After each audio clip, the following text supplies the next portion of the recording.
Yeah, hold on. Ay, ay, ay. Start over.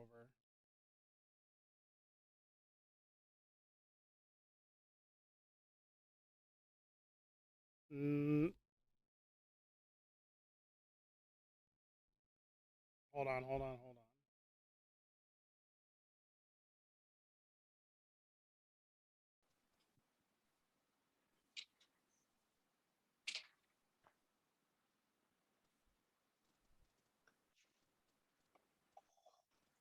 This awkward.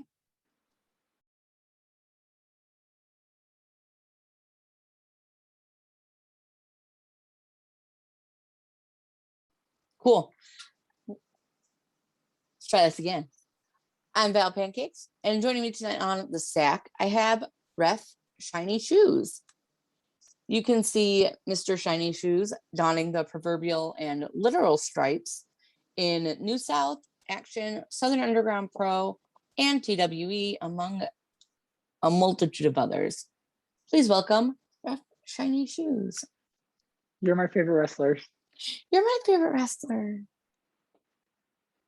So thank you for taking time out of your day to come hang out with me and answer some questions. Pretty excited to talk to Ref Shiny Shoes. And before I get into the real meat of this interview and our time together, I have to ask, how? Why shiny shoes? Oh, why shiny shoes? Yeah, how did was it an organic thing? How did this all come about? And I'm sure there's a story that I'd love to hear. So kind of organic. So I joined the Marine Corps when I was 17 years old. And the shoes that we get issued are, these really shiny. They're actually permanently shiny shoes. You actually have to rub it off. And my first real big shot at anything was SCI back in 2019 for Futures. And I was like, you know what? I want to look fancy. I want to do something that's going to stick out. So I just took my old pair of core frames and I decided I was going to wear them. And it's kind of stuck. The reason I say it's kind of organic is there was definitely some beginning of it where it was forced. I changed everything to shiny shoes. I just kept putting it out there and out there and out there until eventually these last year and a half or so, it's stuck. And now no one knows my real name. Well, it's always, do you want people to know your real name? I've had fans actually request not to, so I do it out of respect for them. Fair. I think that's an acceptable way to go. I personally don't want to know your real name, so you're Ref Shiny Shoes in my heart. But so it was a conscious choice to set yourself apart. Yes, and I've gotten a lot of pushback at times for it, especially as I've sought after advice from some people in higher places than I am. Just as kind of a concept of refs shouldn't have gimmicks. But I'm also I studied sports management and marketing in college. So my biggest thing to it was, yeah, but then I'm just every other ref and I'm really just waiting for the right person to have the right eyes on me. If I go out there and just do something as small as just my shoes, that if anything were ever happen, all right, cool. I just change into a little bit more not as out there shoes. So it was really just a marketing technique for me to kind of just hey, this is who I am. This is something you can always remember me by. And then red shoes was kind of another inspiration to that. It was something small enough where it's it doesn't really make a difference, except my feet hurt every show because I'm wearing dress shoes. So you do it and it makes you more memorable, but also puts you in pain. So it balances. That's wrestling.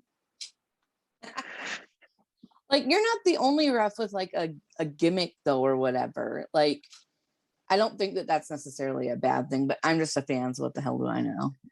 Yeah, there's, for every person who's gives me pushback, there's usually someone who says, hey, that's really cool. And my personal opinion, with the level of where I'm at right now, it's not a make or break. I've never had a show look at me and say, hey, you can't wear the shoes while you're reffing for us. Fair. Like, because you're right, that is something it's not like distracting. It doesn't take away from the wrestlers or the match or anything else. It just kind of is a little bit of like personality for you. Mm-hmm. I dig them. So yeah, I actually need to find a way to get some replacements. They're not exactly cheap.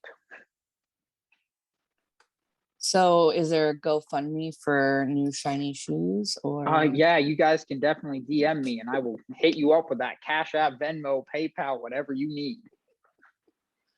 Support Shiny Shoes in his quest for shinier shoes? Yes. Shinier Shoes GoFundMe officially started. Maybe you can get like some really nice inserts so that like they're extra comfy, right? Like now we're thinking. Like tiered goals is where we're at. It's like first we get the shinier shoes, then we get like comfy inserts, and then you can get like nice socks. It would probably up your reffing game, and you could call that a business expense. That's true. Right off on those taxes. Hell yeah. So what was a young ref shiny shoes like? Young ref shiny shoes. Like, are we talking about wrestling young or me as an actual child? You as an actual child. All right. Despite popular belief, I'm not actually 12. I was gonna say 14. Hey, that's better than I usually get, especially when this gets shaved. So as a child, I was actually talking to Bob Evans about this a little while ago, because we were talking about like, hey, what other hobbies do you have outside of wrestling? And I was always a very sheltered kid. I very much more liked the concept of like role-playing games, online games, board games. Dungeons and Dragons is my muse. So like, I always loved the idea of like getting into like characters and stuff. And he looked at me and was like, I see why you like wrestling. And as I thought about it, I was like, yeah, you're right. Because the more over the top somebody was, it's like, yeah, that's what I liked. So as a kid, I was a very sheltered person until you got to know me. And then I come out of my shell and you got full force of a kid, just pure ADHD, not being able to focus on any single task for more than a half a second. I always make the joke, I have the attention span of a goat. Out of the ring. Inside the ring, I'm on point. I mean, sometimes. I think every time, and I can dispute every call you've ever called me out on. The hot dog did not have to come off the plate. I was still hungover. I was ready to go. So how did you decide to pursue like becoming a referee? Like what made you want to do that, and like how did you do that? Chance. So my I did wrestling, like high school wrestling, since I was 8 years old. And my wrestling coach in high school, he started wrestling up here in a local, very unknown name promotion. Got in touch with some guys. Sean Spears was one, or not Sean Spears. Can't remember his name right now for the life of me. But he's done a couple spots on like extra work for Raw and such. He started training with him. I started going to some of the shows. He got me involved. I was like, hey, I want to train to be a wrestler. And then one day the promoter of the show just looked at me and said, hey, I need a ref. Put these on and go count to 3. And that was all the training I got. So as far as like, I always take a little bit of pride, and like, I'm always so adamant about, hey, you have to get trained, make sure you get trained, yada, yada, yada, be safe in the ring. And I'm completely untrained. All the things I do well, I picked up from people along the way and tried to just be a student of the game at every aspect. A person I looked up to a lot was Doug Markham. I first met him at Southern Underground when I got to go over there. Also met him through Carry Awful a couple times too. But I donned the name of Young Doug at SUP and it's ever since he is my dad. So it actually was a really cool moment for me to become the head official for Scenic City, kind of taking over his spot. I also wanted to put on a shirt of like me in my shiny shoes, just wearing these really big oversized zebra stripes. I was taking my dad's spot. Aww. So it never happened because shirts are expensive. So you never did any kind of training at all? I mean, I took a couple like very, very basic wrestling training through the guys up in La Follette, which is about like 45 minutes north of me, middle of nowhere, Tennessee. So I got a little bit of training there. They briefly explained the rules of wrestling, said go figure it out. And it was cool because a local, I hate the word local legend just because it's like, what did you actually do? But a guy who had been around the local area for a very long time, his name is, he was the Cadillac Cowboy. He came up to me after the show and said, hey, you did a really good job. You should definitely keep pursuing this. And I'm sitting here like, this was my first time ever trying this. And you've been wrestling for 20 something years. It's nice to get like a vote of confidence from somebody that's been around it though. Yeah, and that was kind of my big thing. I'm like, well, maybe we have something going. And then I end up, after the second show I reffed at, I drove up to, was it Cookeville, Tennessee? Because Jaden was doing a double shot that night. And this is kind of right around the time I was meeting Jaden. And I drove up to him. The camera keeps moving. Yeah, mine just like sank and I was like, oh shit. That was cute. But yeah, so I drove up, I met Jaden there, watched him wrestle again. And then I said, hey man, I've actually started reffing over in La Follette. And he said, awesome, man. Well, hey, let's get you down to TWE. And so I just started making this drive every other week to Chattanooga. Got really close with Jaden. He's my best friend in the world. Shout out for making the PWI. Long overdue. But yeah, I just kind of really politicked my way in and said, yeah, man, I've started reffing. I've been doing that a little bit. And it's like, I've been doing 2 shows, but he let me do that. Afterwards, Scott Hensley came up and said, hey, do you want to do features this year for us? And that was kind of the real launching point for not only the name of Shiny Shoes, but the career. So as far as like, do you have any, I know you said Doug Markham, do you have any other like people that you look to as like mentors that are referees or like you take bits and pieces from either that, you know, personally or like that are historically good referees, if that makes sense? So Doug has kind of stepped away from wrestling a little bit ever since COVID. So I've gotten really close with Jesse Fields. Him and I both have a military background. We literally talk just about every single day about randomest things in the world. We just went to the Yankees-Braves game the other couple weeks ago together. We hang out a lot, so I take a lot of mentorship from him. I've been reaching out to Chris Levin a lot. Him and I have been talking ever since Tampa Bay, the whole name, Tampa with WrestleMania weekend. We've been off and on some professional communications. That's awesome. I love Jesse and Chris, so friends of the show. They're great people. That's good to hear. So more importantly, Braves or Yankees? Yeah, Yankees all day. I'm from Buffalo, New York, and I'm dang proud of it. Hell yeah, I'm a big Yankees fan, and that makes me like you just a little bit more. Yeah, I when I was 6 years old, I had just gotten into T-ball, and I was scrolling through TV because didn't have any friends, and I was like, all right, what do I do? And then MLB baseball, that was the only name because it was like what was it? It was like Verizon ended up buying this place out, but it was some cable company. All it said was MLB baseball, and it was the Yankees versus Yankees versus the Mets. I said, well, I'm from New York, so whoever wins this game, that's who I'm cheering for. And it was the Yankees versus the Mets in like the early 2000s, so we can all tell who won. Yep. Well, good. I'm glad that the Yankees won so that you could be on the right side of history. Yeah, 27. So who has had the most influence on you both like in and out of wrestling? It doesn't have to be the same person. In wrestling would be Jaden.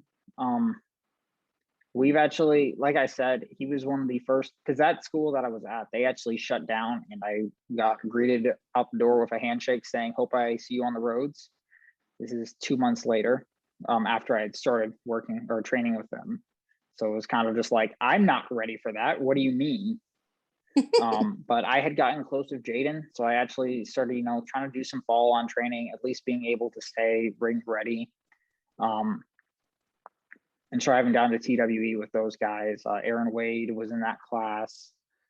Let's see, who else did we have? We had a couple guys who are no longer in wrestling. Bailey Blake was starting to get back around again. So we all got kind of together, and I started hitting the roads all the time with Jaden. Big one was up to Chikara for the master class with Mike Quackenbush and a bunch of other names. Best investment I ever made on myself. But that was kind of, he's been the biggest influence to me just because we've had that personal journey together of always making the roads. Like when I first met Jaden, he was afraid to drive just from his own personal experiences with it. And it was just points of me, because anyone who's ever ridden with me on the roads, I have a rule. If the sun's up, I'm driving. Once the sun goes down, somebody else take the wheel. Doesn't matter if it's 18 hours of sunlight, like I'm going. So it was just to a point where like I knew what Jaden wasn't comfortable driving. So I was pushing myself even further past that. And it just came to a point where he said, hey man, let me take the wheel a couple times. And we just, eased him into it. Now he's going all the way out to Minnesota. He's making drives to Texas. And it's like, I kind of feel good when I see him making the roads and getting his name out there more. It's like I had a part to play in that. Aww. So that's the wrestling side. Nope. Yeah. I was just like, I love hearing that. On the personal side, it really goes into my Marine Corps background. And I'll always say the biggest personal influence I've ever had is Gunnery Sergeant Thomas Sullivan. He actually passed away during the shooting in 2015 down in Chattanooga. That was actually my unit, and I was there that day. But he stepped into a spot where, because I didn't grow up with my dad really at all in my life, and he stepped in and filled that role for me and kind of helped me realize the kind of man not only that I needed to be, but that I wanted to be. And he was one of the first people that encouraged that aspect too. Was not just growing up, but growing up into someone I'm comfortable with being. Oh, that's like so touching.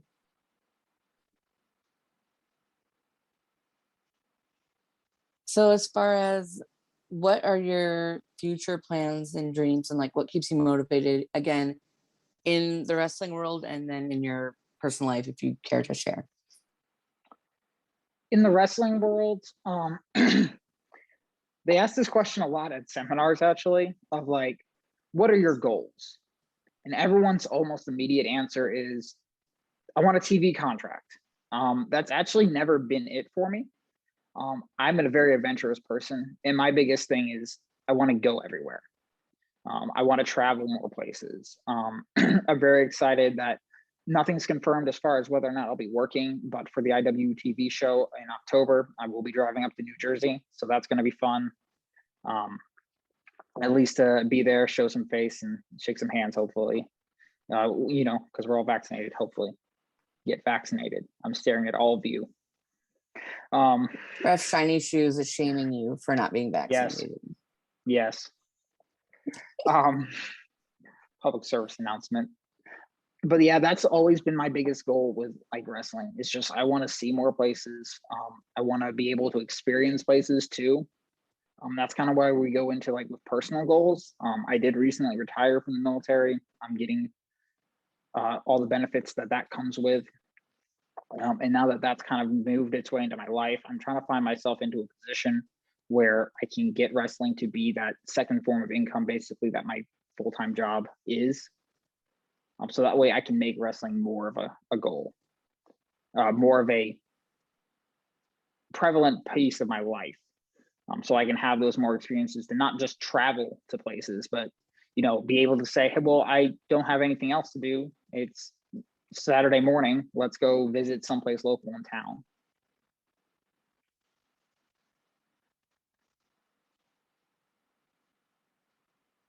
And then what has been your greatest achievement so far in your wrestling world? In wrestling, oh my goodness, there's so many. Well, you can say as many as you want. I'm not here to I think the really cool moment was probably going to be Lee Moriarty Warhorse. I knew they wanted me to, because there was actually specific instruction, because if you watch the title, like me holding up the title, and you see how Warhorse and you see how Moriarty pose, it seems so non-authentic for a second, just because we are all posing for this camera. But that was exactly what we got directed to do, is like, hey, this is going to be going into, you know, we told the local newspaper, and it did go into the local newspaper there. But then, you know, you find out later when PWI comes out a couple months later, no, that photo was used for that, to get, though there was like no name drops or anything like that, to be able to say, hey, my picture's in the PWI. And I don't have like this crazy story like Jaden or Derek Neal, whether you can talk about, like Derek put out a tweet where he's like, oh, I remember while being buggied around the grocery store, reading this magazine while mom bought groceries. I'm like, I didn't have that. My family wasn't into pro wrestling, but it was one of these things where like I've heard it talked about so much and by so many people close to my life that I felt something special just seeing it. And I didn't even know until Scott Hensley, as I'm about to go out for a match at Action, says, hey, have you seen this? And it was just like, it took me a second because I was still focused on the match. And then I get back and I'm like, I'm in PWI. Doesn't say my name, it doesn't say anything, but that can't be taken away, really. And that's why, you know, my Twitter picture.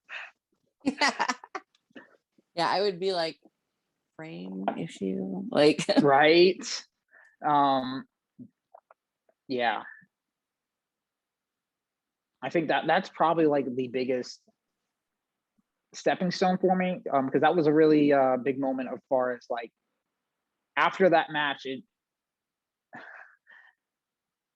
felt like I had actually like, you know what, maybe I can actually do this wrestling thing, because I have a very big self-doubt problem. Like it was a very shoot tweet for me to say after SCI and reffing so many of the high caliber matches, having the most matches on every card, being the senior official, doing the ref assignments. Like I sat there and it was, I'm actually good. And then a very close personal longtime friend of mine, he and a big mentor in my life too, came up to me and said, hey, you're probably, I always ask him after every single show, how'd I do? How'd I do? How'd I do? There was one fun story that I'll maybe get to later where I didn't ask for his opinion. But he said, you know, you're probably one of the top, you might be one of the top 3, you're at least top 5 refs on the independents right now. And this guy, again, I'm not going to name his name, but he has a very high position in independent wrestling. As weird as that sounds with the word independent on it, but it's like, I know he's not talking out his backside, and I know he knows what he's talking about when he says that. So that was a cool moment. And then another like really small thing, and Jesse and I were talking about this the other day, because for the longest time, I thought Chris Levin hated me. Like, I had no idea why I thought this, but I just thought, no, he doesn't like me. We wouldn't get along. And then we worked together for IWTV Showcase and in Tampa. And some things started to go haywire with some ref assignments. And he was trying to deal stuff because obviously GCW is running right down the road. So he's trying to pay attention to all that stuff too. And things started to go a little out of line. And I told him, hey, man, this is what's going on. I just wanted to let you know, this is kind of what I was thinking. And he looked at me and said, whatever you have going, whatever you're thinking, I trust it. And I'm like, this is the first time we ever worked together and you just trust it. Like, Mr. I've been on Impact. Mr. I paid for your seminar one time. Aww. So those were probably the top 3 moments I could name right off the top of my head right now. So you said that your family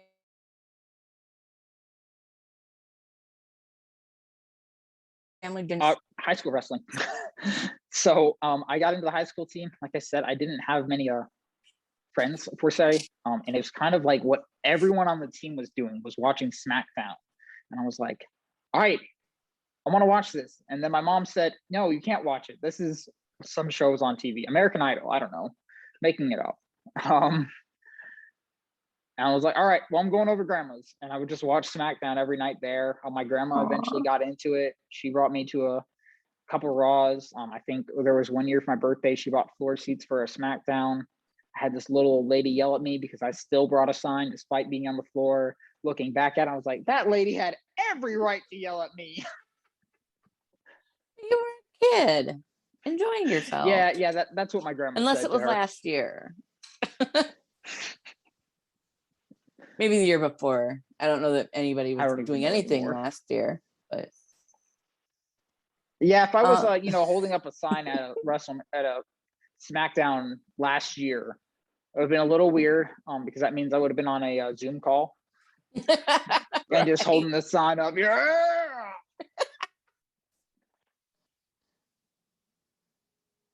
So you said that you were at the shows in Tampa. I was at the shows in Tampa, and I was really excited to see you ref because I like ref. Because I'm the type of person, I guess, that marks out for refs. There's some people that say you cost me a job. So what has been the greatest obstacle that you've overcome in wrestling? In wrestling, it really kind of goes into that ADHD thing. Because it's very hard, especially as a referee, where our job is almost to blend in at points. And we do not have video right now on the stream. Oh well. Oh, what? Yeah, it's all frozen. Tech support if you want to look into that. That's cute. Yeah. That means I can just keep fidgeting like I'm about to talk about. So with my ADHD, it was always I have such a problem with like I need to be doing something at all times. I need to be the fidgeting, and there'd be points where I'm just moving for no apparent reason. And that was probably the biggest thing I had to fight for, was starting to condition myself to not do that. And that seems like such a small little thing, but in the world of like as a referee, that's a huge thing. Because that same mentor, who I'm not going to name, but he's pointed out like a bad official can make a good match horrible, but a good official can make a good match great. But it's also easier for that bad official to do his job of making it worse than it is for a good official to make a good match good. I just didn't want to be that bad official, because I can think of like videos of indie wrestling now where like, the ref's doing something and it's like, bro, stop doing that. Or like specifically, I get mad at myself, especially with this, the new IWTV shirts, because I got a small and it fits great except for like torso length. And the bottom of it loves to come untucked. And I'm like, I'm getting mad at myself at times because I'm trying to tuck my shirt back in. which is why on the last action show, if you watch it, I actually try to rock the untucked look for a little while. I watched it back and I'm like, I'm never doing that again. You're just like, nope, don't like the way it looks, don't like the way it feels. So feel like reffing felt great because it was so much like looser. Watching it back, I was like, yeah, that's not tight, not professional, and I just don't like the look. That comes into like flavors of ice cream, Dr. Tom quote right there. Flavors of wrestling, like I like my officials to be a little bit more official. There's certain people who I watch ref and I'm like, casual shoes. I see that, Chris.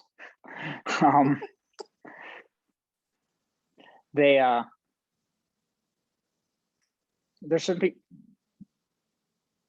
Mm-hmm.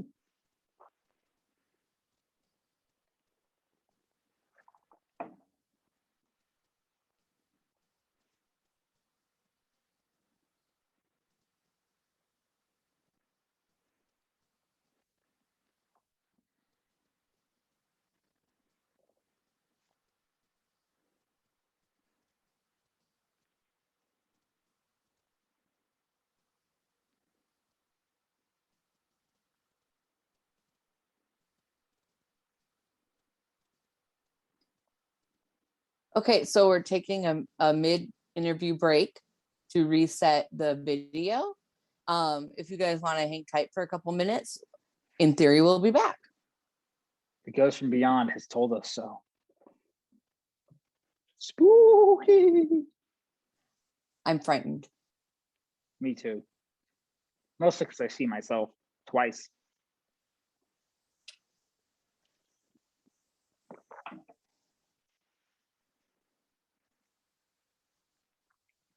Can they still hear me? They hear us. Do they hear you? Oh. Oh, so this is also a really weird conversation between us that they can hear and they have no idea what we're talking about. Awesome. I love this. We can all enjoy this awkwardness together. It'll only bring us together. It'll only bring us closer as a group. I Chris, will say, you've been blamed by the ghost. I mean, it's all Chris's fault. Oh, well, then he says Sorry, sabotage Chris. in the chat. So like, perfect. I mean, if you admits wanted job security for a job you don't get paid to do, that you have. My mind is just racing though, thinking about who this unnamed mentor of yours is.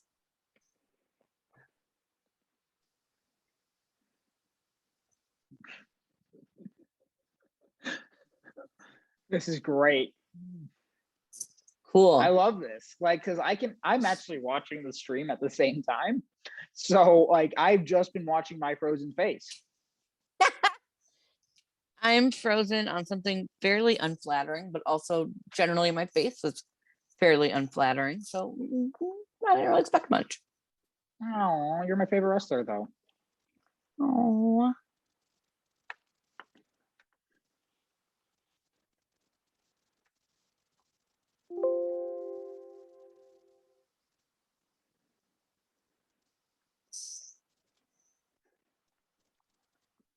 Yeah, update that Windows.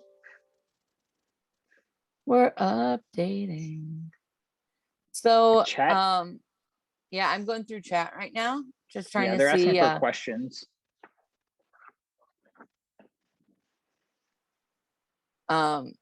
you know, while we're doing this unofficial part of our interview here where nobody can see us, do you care to weigh in on the controversy surrounding the hot dog eating competition, Ref Shiny Shoes?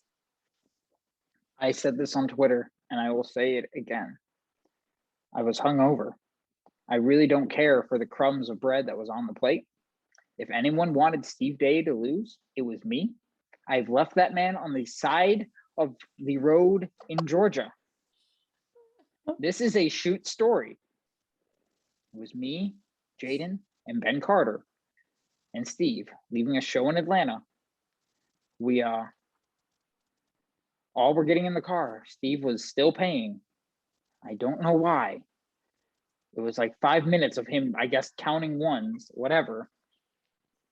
Then He's counting change. Yeah, I don't know. Like, dude said he had money, but we get in the car, and I just look at Jaden and Ben. I said, "You want to leave him?" And then we see Steve running back while I'm starting the car up, and Well, good evening, everybody. We're back. This is the voice in the sky, Captain Chuckles. I'm having some computer issues over here, so we're gonna try take two. Hopefully, my Streamlabs will not die again, and we should be good. So I know we literally just like stopped right at the good part of the story. Hopefully, we can get back to to where that was. So back to you, Val and Ref Shiny Shoes. Anticipation. I want to make the heel turn. Oh, we're muted again. All right, cool. All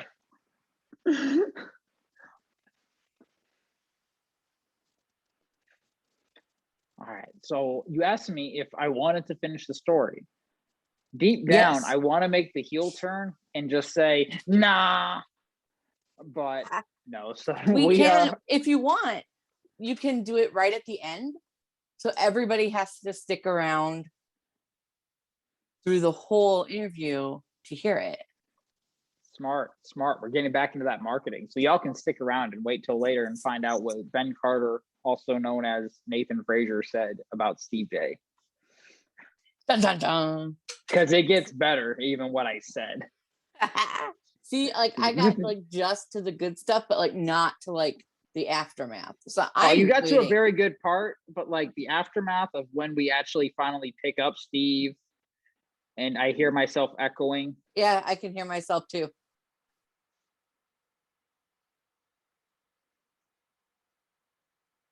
Chuckles, do you need to mute something? Test. Okay, I think we're good. I hate the sound of my own voice, so I was like, I'm very used to the sound of my own voice because what I like to do after I do an interview with somebody is I like to watch it back and just hurt my own feelings. I hate watching myself rap, so I could never imagine that.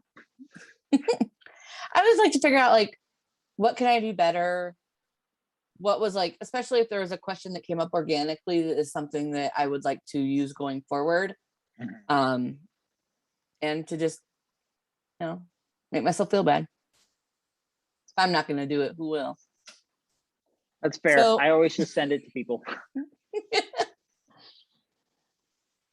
So while we're talking about road stories, do you have any other good road stories that you'd like to share? Ooh.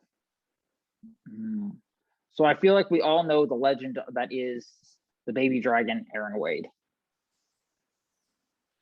I'm here for an Aaron Wade story. Let me tell you this.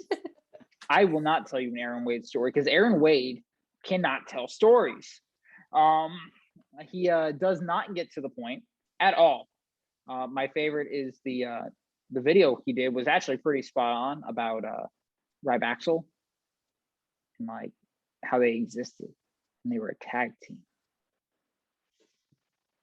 And then he just stops. The only difference is that he does that same thing over a 3-hour period. And I've driven with this man all the way to Dallas, Texas. I then let him, because again, my rule is I will drive all the way through the morning. You just have to drive at night.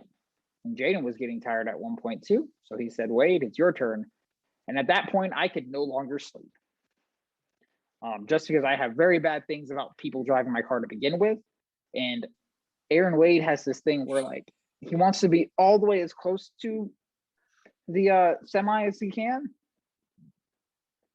But then he doesn't want to be near the semi. So he's just, I'm like, wait, stop. So we pull over to this Tiger Mart in the middle of Louisiana, and we go in there, and Aaron Wade and Jaden are straight edge. So Wade's the best. Yes, Wade is the best. We get in there, and this is a Tiger Mart. Like, I don't know where we are. I'll get to the car accident. Don't worry, chat. Chat knows something I don't.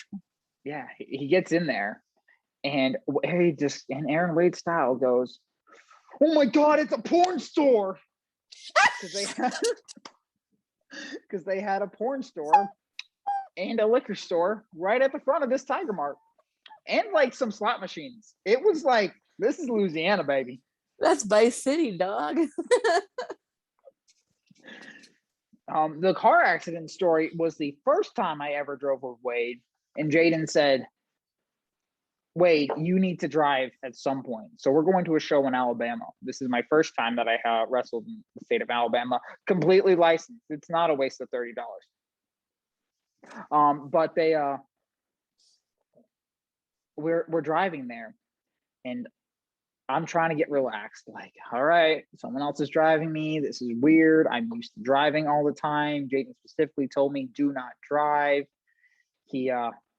So I'm like trying to get comfortable. I put my feet up on the dashboard for like a second. I get a text message on my phone.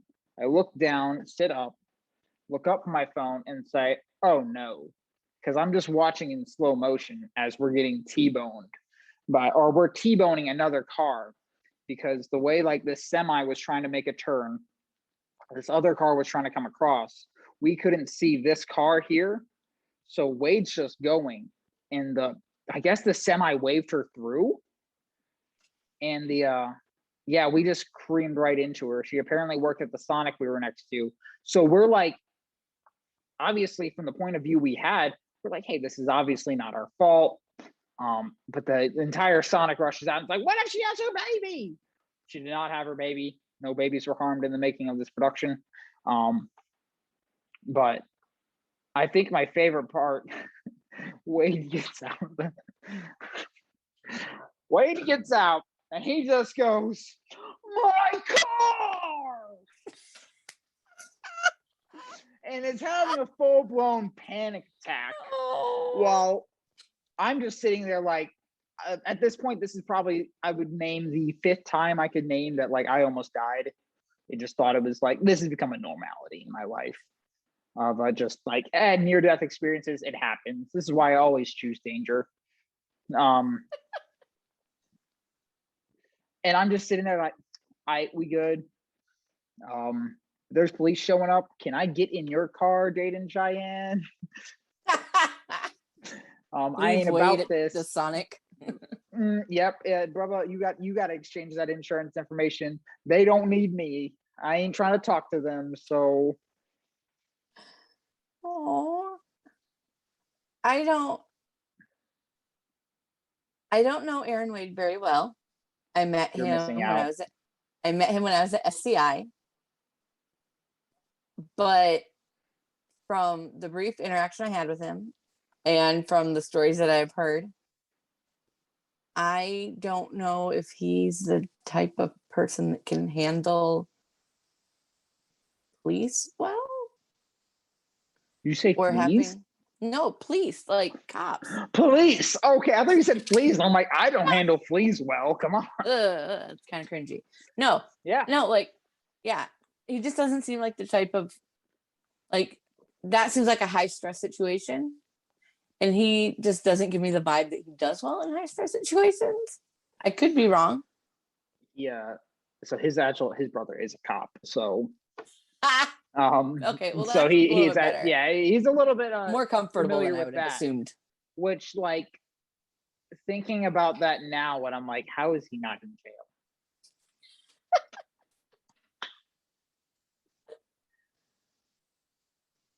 Legit.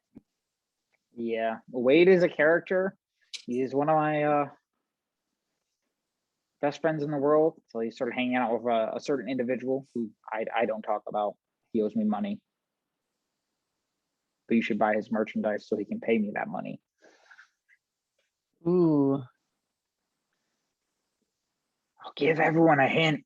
He'll be on later tonight. Oh. Yeah, we don't get along. I have driven that man many places, and I leave him there every time. And he always finds his way back. And then he's just outside in my backyard. It just begging for a ride the next weekend. And I'm like, why are you here? You were in Indiana. And he just found his way back. He just finds his way back every time. So you're saying that maybe Mr. Captain Chuckles should talk to this individual about his stalking tendencies? His stalking tendencies, like, hey, you know what? I'll actually get over that. It's whatever to me. I live a very weird lifestyle. But what you do and he needs to do, I hope he's watching. You need to pay me that money you owe me. Pay him what you owe him. Yeah. Gas ain't cheap. So on these road trips that you have with these cast of characters, really. Oh, yes. What is your favorite thing to listen to on the road? I just got asked what my flavor of music is, basically. Everything. Quite literally everything. That's true. I don't have the attention span for them. Fair. I like songs because they're about 3 to 5 minutes long, and then it's on to something else. And with how diverse my music taste is, I can hit shuffle, and like we're listening to Hamilton 1 minute, Ice Nine Kills the next. So like, you don't know what you're gonna get. Who knows? Maybe we'll throw some Demi Lovato in there. That's fair. I have a 77-hour playlist with absolutely everything that I like on it. Everything from like musicals to like 90s hip hop to like country to pop music to like pop punk and emo to oldies and 80s music. Like everything under the sun that I could listen to. And I hit shuffle and go. And I never know what I'm going to hear next. Yes. So like Lovely. The other fun thing I'll do, because really all my Spotify list is it's just like me saving songs at certain points of like whatever I'm feeling. Maybe it just came on, but because of that, I can basically, if you play my entire Spotify list from the very bottom to the top, I could tell you each and every moment that was going on in my life at that point, because each one of those songs, like I identify to this, to this, to this. Yep. So like I always find it fun. Like I'll hit shuffle and I'll be like, hey, I remember what I was doing during this song. I don't want to relive that. Skip. Next. So what are your favorite like road snacks? Road snacks. I always get Skittles in the Airhead extremely sour, like little bite things. I love sour stuff. Sour is like my favorite thing. Interesting. Like, what's your favorite sour candy? The Airhead thing, or is there like something that's more extreme sour? It's gonna sound bad because, like, so my level of sour is the point where, like, I will drink straight malic acid. So yeah, just yes. If it's sour, I'm in. That sounds painful and a lot like it would give me really bad heartburn. I freaked my brother out with it the other day because he has like he loves the Mio things. And I was like, hey, can I get some of that? Because he was making himself some. And I just grabbed it and I just squirted it straight into my mouth. And he was like, what? I'm like, it's the only way you get the taste of the malic acid. Oh. And that terrible. Was also, it came back from a Marine Corps thing because I used to carry like those around in my bag. And whenever I needed an energy boost, I would just squirt that in there because I had the Mio Plus energy. And like, I really didn't have, the only water source I had was my Camelback. And I wasn't trying to mix Mio into a Camelback. So I just carried those around and, energy boost, let's go. That's crazy because I've done like a little like squirt and I'm like, no, not for Val. No, that's my thing. Do you have a favorite flavor? Of the Mio, blue raspberry. Blue raspberry is like my go-to for everything. It's usually the sour flavor. It's true. Are you a I have my green favorite- apple guy? I love green apple. Green apple is my thing. We'll go to restaurants. I'll get lemonade. Most sour thing you've ever had. I just said I drink straight malic acid. It doesn't get more sour. But we'll go to like restaurants. I'll get lemonade and I'll be like, it's too sweet. And then my family's sitting there like, Aaron, this is a straight lemon.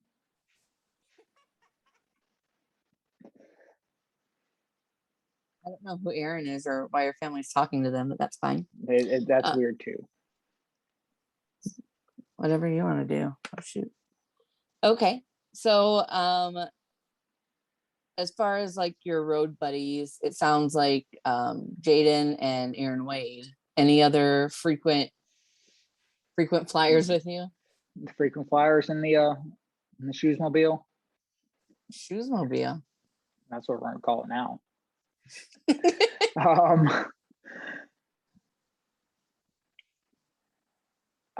Recently I've been riding a lot with Billy Tipton and Noah Hossman, just because they are local to the Knoxville area. So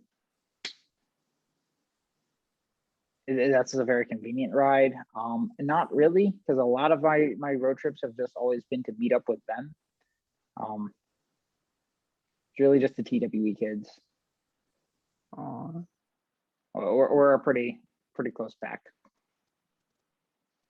What is your favorite type of match to ref? Not tag. Favorite match type to ref. It's a weird question because like me and Jesse talk about this a lot, and we don't break it down into types of like stipulation matches.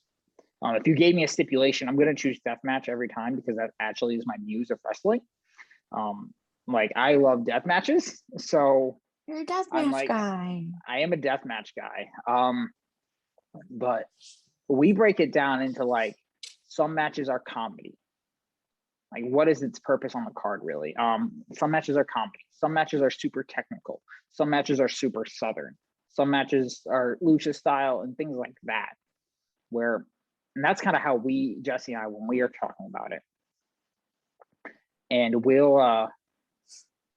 I would say my favorite type of match to ref, outside of the one involving my favorite wrestler, is technical, very closely followed by comedy, which is like two polar opposite ends of the spectrum. But with a technical match, that's, again, it falls into my muse of wrestling, where I did wrestling for so long, it's a very natural feeling of how to ref that match for me. And it's something I'm just very interested in because I love watching, like at the Eric Royal Makabe round 1, Makabe used a half Nelson as an attempt to a finish. And it was like, I love that. I'm like, yes, I've won 80 matches with that exact move. This is believable. And it didn't get over as well with the fans as it was thought to, but it's okay, whatever. He tried to win a match in the most legitimate fashion to me. And then you get into comedy stuff where that's where, especially as we talked about like refs with a gimmick, we kind of get more of a chance to shine.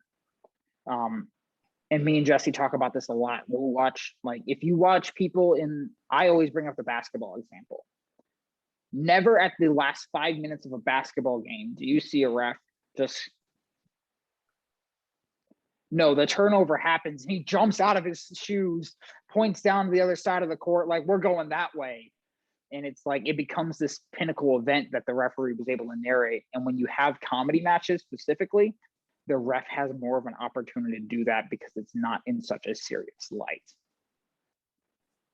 Even if and that's where you also get to do like fun spots of, I remember Jesse, he reffed, it was Shuggy versus Baby on New South Show. And there was a spot where somehow Jesse ended up getting an airplane spin by Suge, gets put down and rolled up, and Baby's counting the 3. And it's like, you can't do that in matches that aren't designed to be that. And like, you couldn't, like, example, Graham Bell and Garcia. If we started doing those kind of spots, like, it would feel awkward, it'd feel out of place. It's not what you expected, and not in the good way. Like, you feel cheated because these are 2 heavy hitting guys not beating the crap out of each other. There's certain matches where, like, you can get away with that. So yeah, I'd say my favorite, like, if you were to say stipulation to a match, like, just let it be bloody, let it be gory, because I really don't have to do anything but, like, make sure people are alive and, you know, ring a bell eventually. But if you put into, like, the terms of how we view wrestling with Jesse do, comedy and, like, technical styles of wrestling, those are either, even though they're like North and South Pole, those are the 2 places I just love to be in. It's just not tag ever. I hate tag matches. Why? No one knows the rules to tag matches.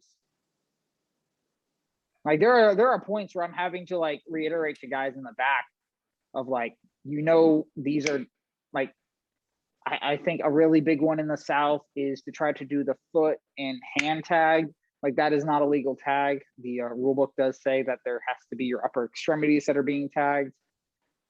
There's a rule book? Yes, the 1974 NWA rule book. Would you like to know the whole thing? Don't throw opponents over the top rope. It's illegal.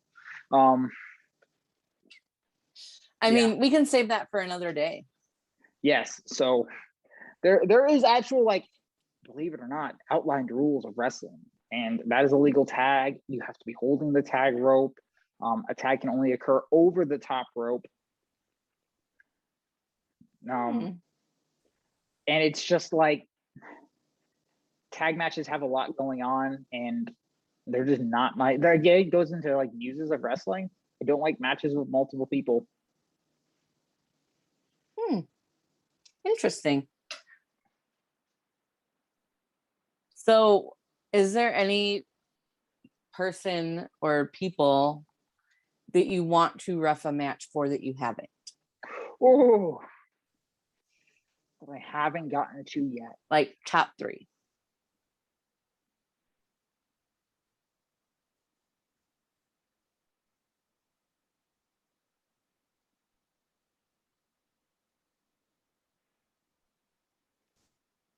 No one's sticking out at the top of my head.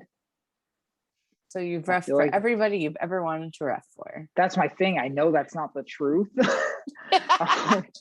Like, I think I've always been so caught up on the idea of, like, I want to ref. Nick Gage, that would be up there. MDK. All fucking day.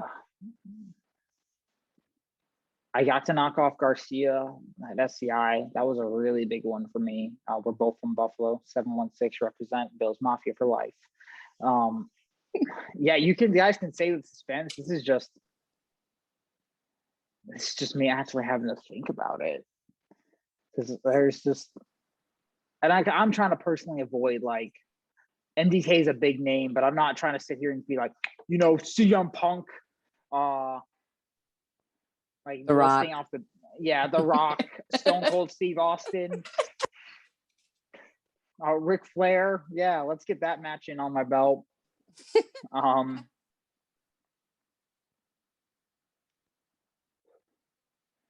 I think it's like, it's weird for me, because when you say who are the top people you want to ref for, I don't really, like, think about who I want to ref for until it becomes an impossibility, because I just want to ref for everyone.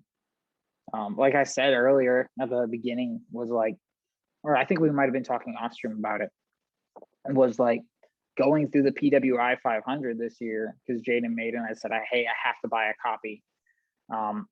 Or going through it and just being able to sit there and say, I've ref for him, I've ref for him, I've ref for him. Like listing people of like, and then like the other cool thing is I put it out on Twitter of like, there's people who have, yes, Murdoch, that's definitely going to be up there. Good call there, Chris.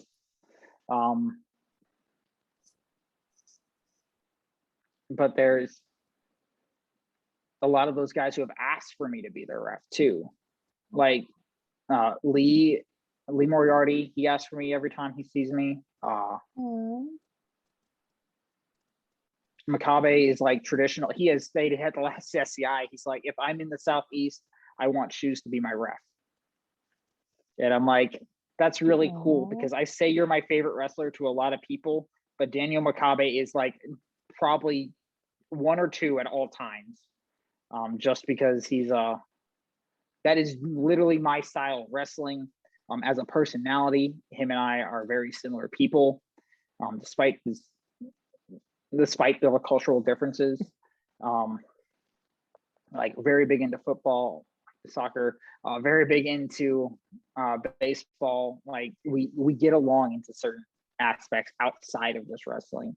Every day I look for his dear Twitter watch or listen to this band, because I'm like, this is it. This is my music taste. I love it. Yes, Very yes. fair. AEW Lee Moriarty. Shout out my boy.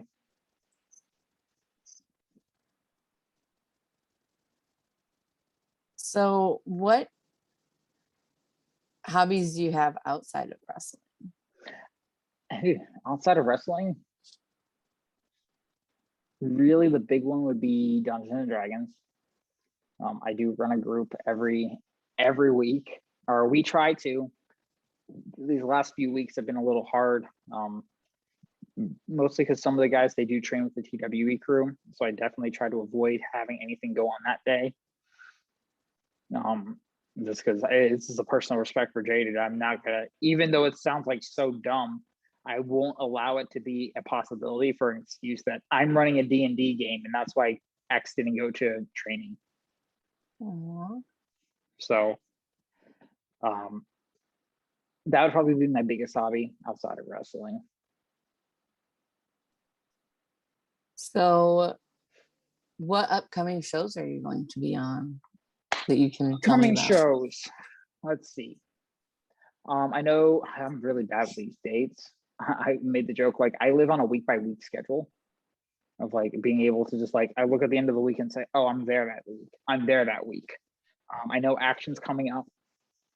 SUP has just announced the return to the Basement East. I don't say these words often, but let's fucking go. I get one when I'm talking about SUP. You're not a swear user? No, I'm a 14-year-old. We talked about this. Well, I know you're at least 16 because you drive. Fair. We're getting closer. But yeah, SUP is coming back. I know TWE, they canceled their show this week. I'm not a full-time ref there, but I do make the occasional appearances. They will be running, I believe it's, hey, calendar, can you open up real quick? They'll be running the 25th of September. The this upcoming show has been postponed due to COVID cases on the rise in the Hamilton County area. So just everyone stay safe, wear your mask, get vaccinated, the whole 9 yards. And then the other big one that kind of just got announced, I don't know if I will be doing anything there, but I will definitely be at the show, as again, IWTV's 101st title defense. I believe that's October 9th. Am I correct? In New Jersey? October 9th or 8th? I don't remember which. Yeah, I know 9th is the Saturday. I think it's that weekend. Oh, I think that would make sense, yeah. So I believe it's October 9th. Very excited to do that. That's another state I get to knock off. And I'm very happy that it's with IWTV because as a New York born and raised individual, I don't like New Jersey. And there's yeah, that became a whole topic of conversation at the last TWE show where Brutal Bob Evans came down. He brought some of his friends. One of them was wearing a New Jersey shirt. And it was like every time something would be out of place or wrong, we would just blame New Jersey and stare at him. Because you can do that, because New Jersey sucks. Everything is legal in New Jersey. That is true. That's probably the only thing that, didn't suck until they made things law in New Jersey. So what is the wrestling word that you use most outside of wrestling? Gimmick. Everyone says gimmick. It's always gimmick. Yeah, it's always gimmick. That is I'll tell someone to pass me the gimmick. And for some reason, people actually have figured out what I am talking about. At all times, I'm just talking about something that you're near. See, mine is always pop, oh, that popped me. Or oh, is that a work or a shoot? I have my I'll use the word shoot job a lot. I'll use shoot a lot. That one doesn't get as many okay, I know what you're talking about. It's more go over to whatever they were doing. But yeah, shoot is another popular one. I think it's actually been cool because a couple of the guys I work with is very big. Well, one of them, he's been really big into wrestling for a very long time, and he sits right next to me. And then so we just talk all day about it. And then another guy who sits a couple seats down, he didn't, but then he was because we talked about it all the time, he went and got the All Out pay-per-view, and he's fallen in love with wrestling now. Oh, so, just the one from last week. Yeah. Wow. Yeah, I think that was a cool thing for me because it was this is a guy who's a couple of years older than me, falling in love with a childhood passion again. Wrestling is real, and if you can figure out what that statement actually means, wrestling is a very real thing. Just the emotion and the power it has to bring people together, for one. Yeah, like Chris just said, changing lives. Because you don't know,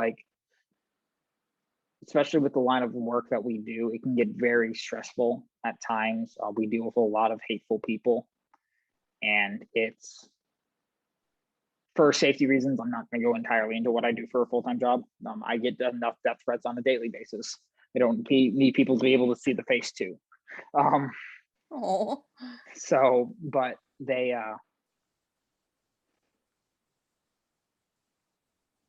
but we have to deal with that. So you don't know what he's dealing with outside of it. He comes into this.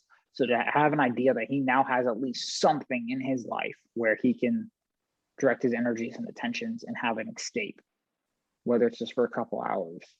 And then we started talking because he was because I said, he just fell back in love with wrestling. He's like, hey man, I know you were talking about, some of the AEW guys, who were you talking about? Dude, me and Marco Stunt have been boys since 2019.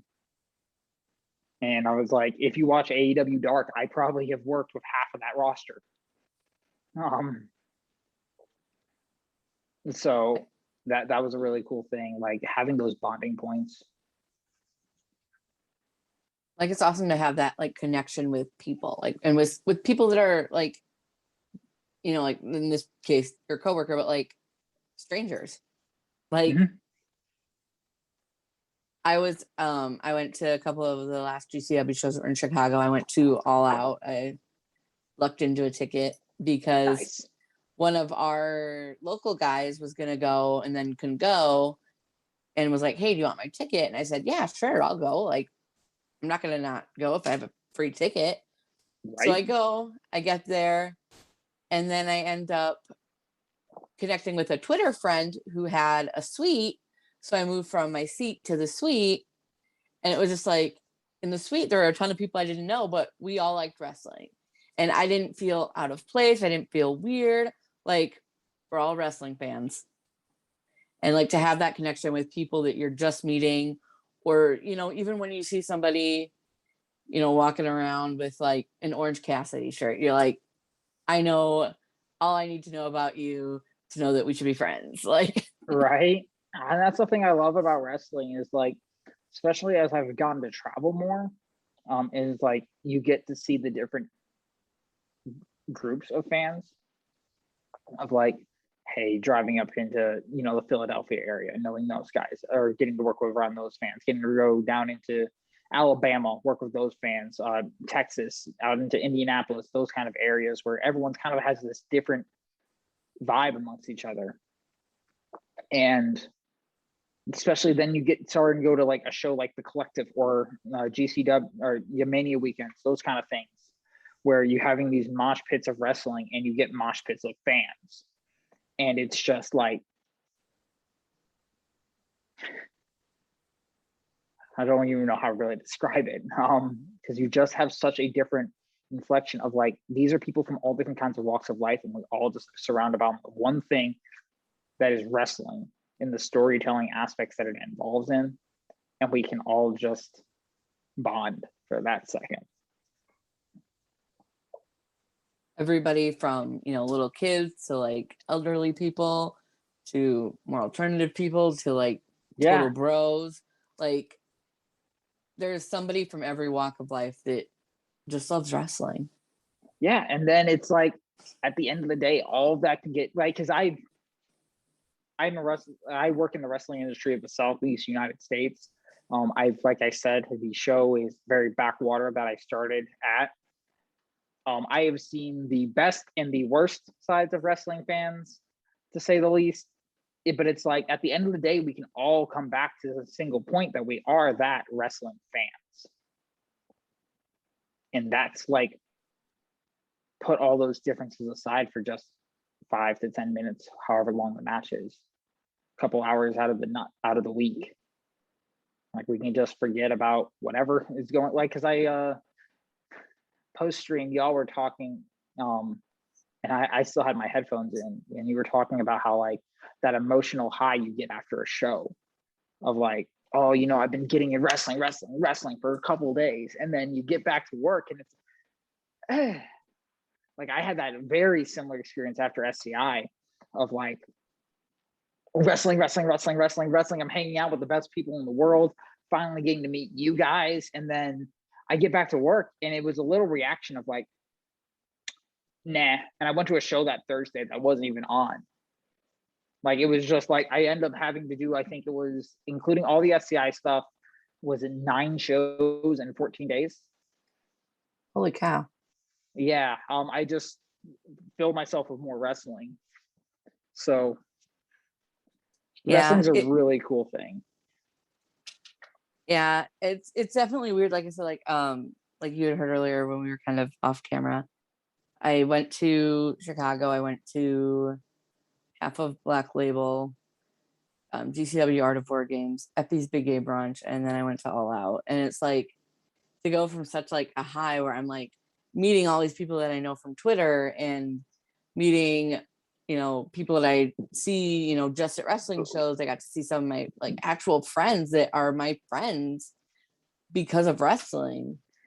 And then to like have to come back to my normal life and do normal things sucks. Yeah, that's why like, I just want to go back to wrestling. I just want to go back to wrestling. That's all. Yeah, I just shove it down their throats and make them recognize wrestling. So, couple of just, we're kind of winding down. I'm sure Cody Manhorn's probably waiting with all the technical difficulties. You know, I don't want to get him testy, so we'll kind of blow through the rest of these. Try to take whatever questions I got out of chat, and then we'll go on a little break while we get Mr. Manhorn ready to go on with Captain Chuckles when we're done. So what is the biggest animal that you could take in a fight with just your hands, no weapons? And this is a shout out to Twitter Spaces. Thank you, Twitter Spaces.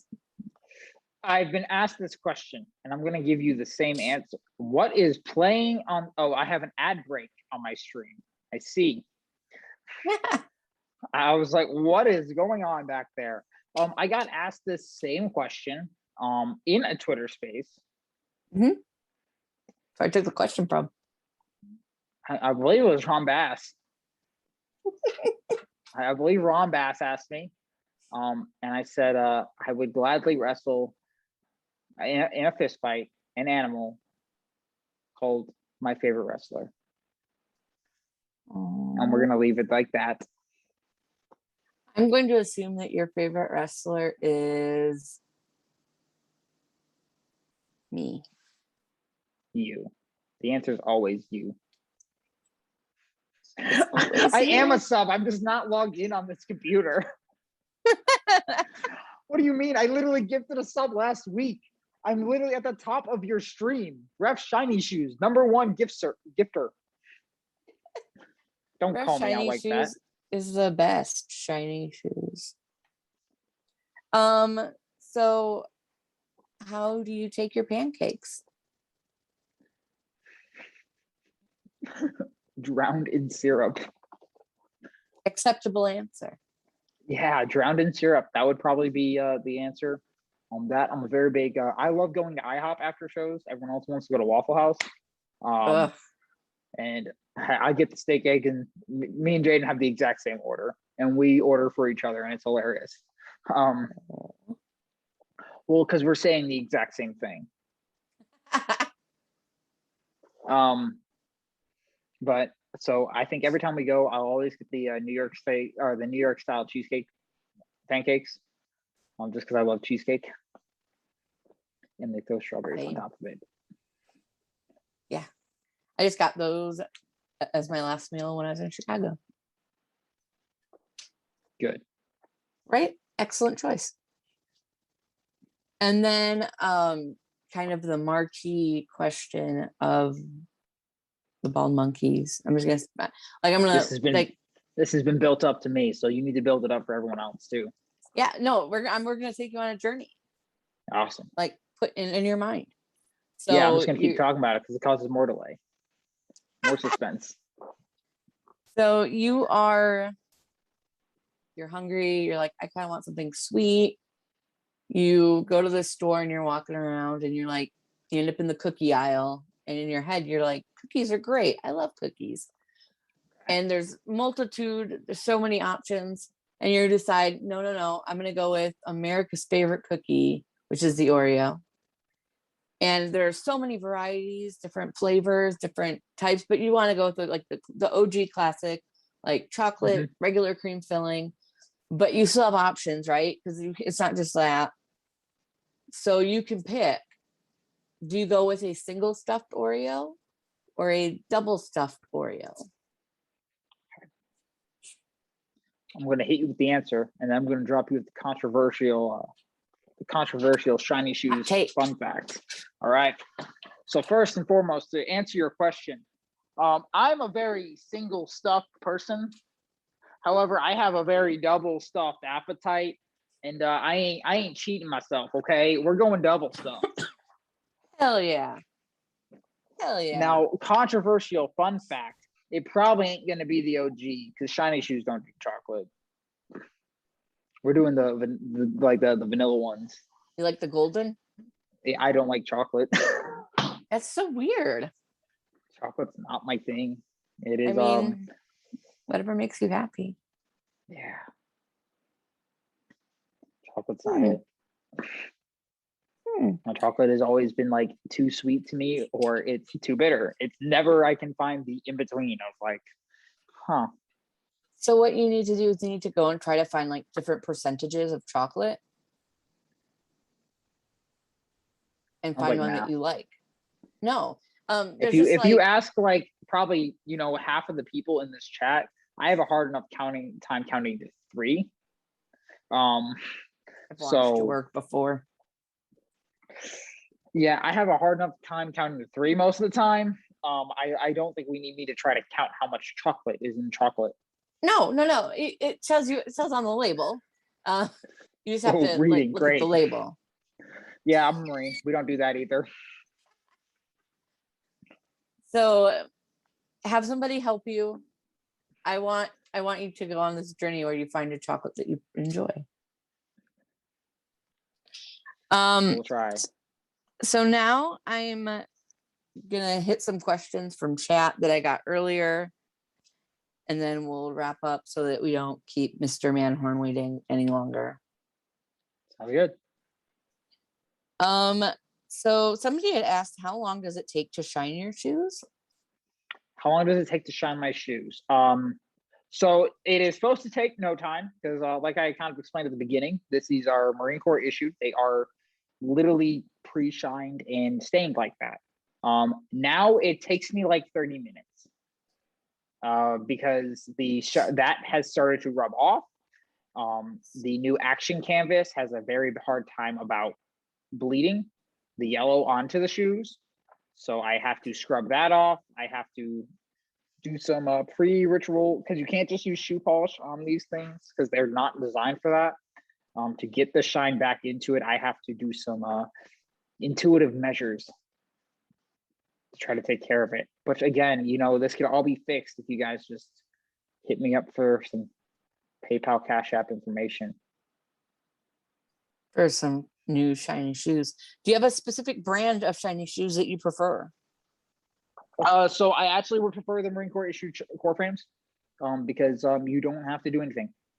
So Bates Lights all day. Can you just like buy those? I have my resources, and as a retired military member, I'm still allowed into military bases and PXs. Fair enough. Or exchange. I think that's the word the civilians use. Exchange. I live in a city where there's an Air Force base. I think everyone does. So I've heard that term before. I think exchange, post, PX, and commissary are the big ones. I've heard all of those. Perfect. I've met the whole criteria. How many different ref shirts do you have?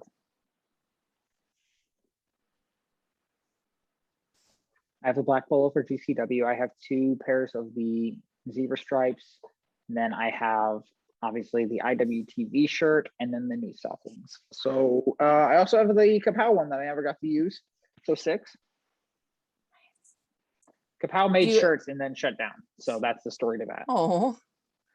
Do you ever just wear them out in the public, or are they just for I work? actually wear this shirt almost all the time to work because we're required to wear like something casual. I always wear polos, and I always love wearing this shirt. It's super comfy. Shout out Jerry. Way to go. You bought good shirts. And then what would your ref name be if not for your shiny shoes? Did you have an alternate name?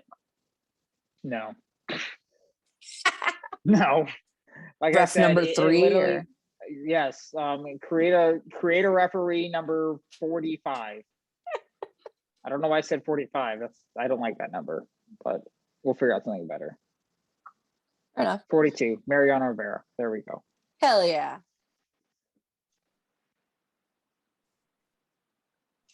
My heart. Vacant ref. I love it. Thank you, Sam. So 42 works for me. Besides, it's the answer to everything. What is your favorite promotion to work for? Somebody asked this in the chat. You don't have to answer if you don't want to specifically like make somebody feel bad. All right, I need someone to tell me who can see it. Is Matthew Griffin watching the stream?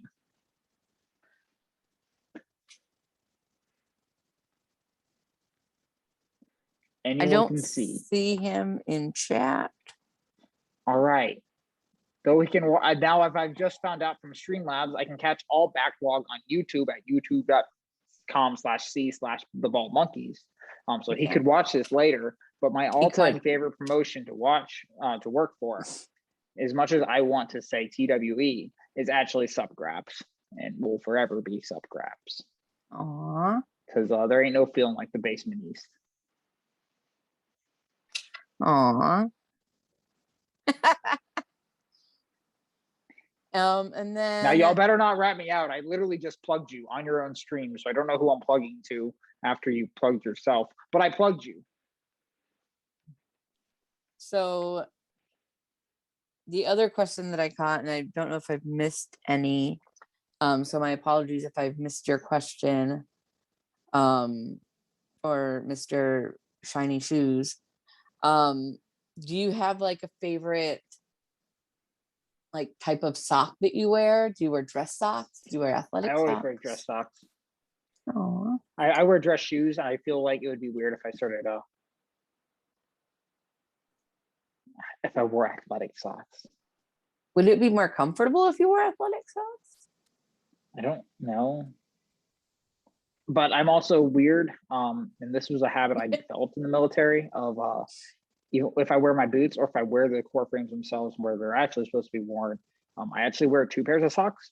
So I wear a pair of just white ankle socks underneath my dress socks, and it kind of helps me fill out my shoe a little bit better so it usually can stay on. There's a couple times where I guess some guy really wants to know the worst ref bump I ever took.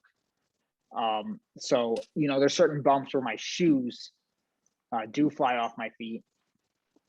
And if I'm going to say, I'll go ahead and get the question out of the way. Worst bump was probably the very inadvertent. If anyone watches the action on IWTV, you can use keyword TWE chat.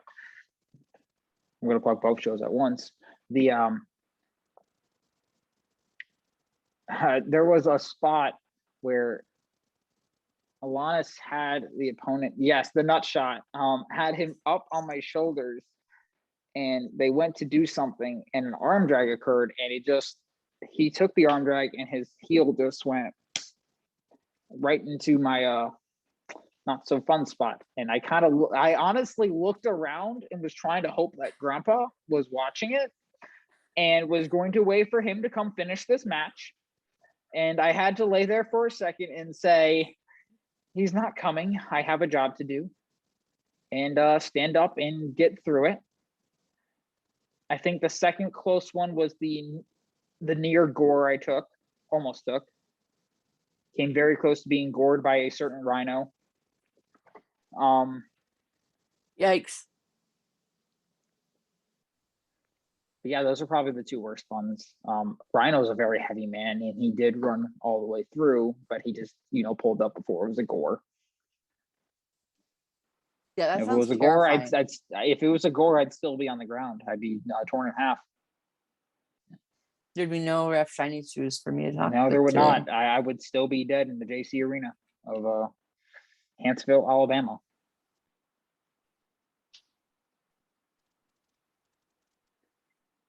Oh, somebody's asking, do you like Marvel movies? I love Marvel movies. I'm actually going to go watch Marvel What If after we get done with this. I've heard episode 4 is very sad. So I won't spoil. Well, I think that's all from chat. We're already an hour and a half in. Mr. Manhorn's probably going to be very upset if I keep you any longer. That's okay. So I just concurred with our guest in the green room. He is okay with the overtime of what had happened and the technical difficulties and all that. So we're okay with the time. okay. I'm sure he's warming up. Yes. Or something stupid. I believe he was already doing squats. So I was gonna say he's probably squatting. yeah, but Val, we can't let Ref Shiny Shoes go without doing the least favorite episode. Part of our interviews. Episode is not the right word. Segment. We can't let him go without doing the worst segment, and that is the lightning round. So right now, the lightning round thing is playing. I'm sure you see it on your phone. What is this? You look perplexed by the lightning round. I am. I can't read. This is too fast. Don't worry. Those are not the questions. No, you have to Okay, answer them good. all. Those are Right not the now. questions. But Shiny Shoes, I have 10 questions for you. We're going to go as fast as you can. The first thing on the top of your head, say it. Are you ready, Got it. sir? 100%. 10,000. Okay. Here we go. Number 1, favorite holiday. You're my favorite wrestler. Cake or pie? You're my favorite wrestler. Dream car? You're my favorite wrestler. Garlic bread or garlic You're my knots? favorite wrestler. Oh, it doesn't matter. You're my favorite wrestler. Movie you never get tired of? You're my favorite wrestler. Peanut butter, chunky or smooth? You're my favorite wrestler. Blue ink or black ink pens? Black ink, blue ink, you're weirdos. Money is no Blue ink. issue. What's the first thing you buy? A wrestling show with my favorite wrestler. Favorite video game? You're my favorite wrestler. And last but not least, your favorite childhood TV show. How I Met Your Mother. Oh, Nice. that was a childhood TV show for you? Strangely enough, yes. Oh God. I'm so old. Oh, I'll just go disintegrate now. You're old. Yeah, I you're think older we've than I left am. chat waiting enough, by the way, for the end of this Ben Carter story. Oh yeah, we have to get back to this. Good thing you remembered. Alrighty. Where was I? I think someone told me I was at the point where I said, y'all want to leave him. So we end up getting into this car, my car, and this old man is trying to chase, like Steve is at this point running because he sees us frantically trying to start the car to get out of here. And this old man just runs up and tries to like grab the door from Ben, and he just looks at, gotta go, it's an emergency, and slams the door in this old man's face. We then peel out of this Waffle House parking lot, and we have the intention to turn around right away. There's not another turn for 2 miles. So we end up leaving Steve Day in this Waffle House parking lot for 2 miles. We do eventually turn around. We're driving back, and I'm going to give you the visual representation of what we see as we pull up to the stop light right before. If you've seen Steve Day, this is hilarious. Just prancing like I always say, a velociraptor across the highway in the middle of Georgia. We then get to his house. We finally drop him off. And Ben Carter, that man is fucking weird. He's got bark teeth. Like, he just starts tearing in, and he said bark. I had to like define that in my head. Like tearing into Steve Day all the way back to Jaden's house. Like, Jaden and I don't get to say a word. He's just ripping Steve Day a new one because this was the first time they had ever met.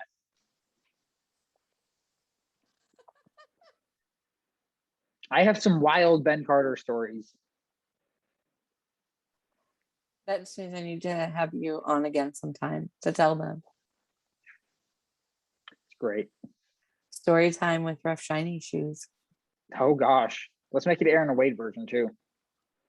Oh, if we can get you both on at the same time. Oh, Oh, girl. I can already hear Wade. So that is definitely going to be a future show. So keep those in mind. Keep building memories. And Right before the Twitter plug. what am I doing? I don't know. Wasn't done yet. We weren't done. Oh wait, we're back. We're back, but you're frozen. That's fine. Are I'm we? hideous. All right, we're back. For my social media plugs. Back with the stack and social media plugs for Mr. Rough Shiny Shoes. Yeah, so you can catch me on Twitter at Ref Shiny Shoes. That's probably where I'm most active. Facebook, I'm actually kind of working to try to make that more of a personal ordeal anyway. So I'm really not gonna give that out. But you can also follow me on Instagram at Ref Shiny Shoes. And if you want to hit up Mr. Rough Shiny Shoes for his Venmo, Cash App, or PayPal so that he can afford a new pair of shiny shoes, Don't let this man go shiny shoeless. For only $5 from all of you, he can probably come close to affording a new pair of shiny Doing the shoes. math, we'd be having a good start. So help out Mr. Shiny Shoes. Get a new pair of shiny shoes. This is where you like have a tier. Feel bad. So be I'm sure not to dropping the. Should I Oh. keep saying it? I'm not dropping the Cash App because it doesn't involve my personal name. Fair enough. Fair enough. If you want to hit us with a Venmo or a PayPal. I think all of them have my real name on them.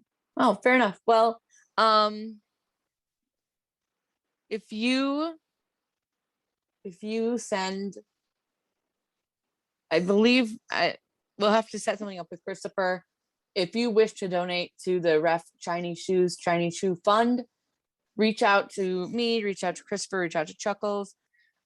We promise you we will forward any donations on to Ref Shiny Shoes in your honor for his shiny shoes. We'll make it work. And let it be known, you're my favorite wrestler. And on that note, be sure to stick around for Captain Chuckles with the Captain's Quarters and our second guest of the evening, Mr. Cody Manhorn. And thank you so much, Mr. Shiny Shoes, for hanging out with me tonight. And thank you all for hanging out as well.